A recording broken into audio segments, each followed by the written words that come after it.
آزاد کشمیر کی تحصیل سہسا کے نواحی علاقہ ہیلا میں محکمہ تعلیم کی مبینہ غفلت کی وجہ سے اسکول کی ٹیچرز کے تبادلوں پر سیاست ہونے لگی۔ ہیلا کے گرلز پرائمری اسکول میں 12 سال سے ٹیچرز چھٹیوں پر، ٹھیکے پر رکھی گئی متبادل ٹیچر بھی 3 ماہ سے چھٹیوں پر۔ حلقے کی سیاسی شخصیات کا اثر و رسوخ استعمال کرتے ہوئے ٹیچرز 12 سال سے تنخواہیں لے رہی ہیں۔ مستقبل کے معماروں کا مستقبل تباہ و برباد کر دیا گیا۔ اسکول کی عمارت کا بھی کوئی پرسان حال نہیں۔ عوام علاقہ کی شکایت کے باوجود محکمہ تعلیم سہسا کی بااثر افراد کے خلاف ایک نہ چلی۔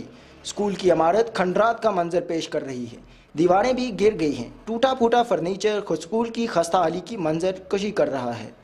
اسکول کی حالت، اساتذہ اور فرنیچر کی عدم فراہمی کے باعث عوام علاقہ پریشان ہیں۔ کیمرہ مین ٹیم کے ساتھ احتشام الحق، راز نیوز، کوٹلی، آزاد کشمیر۔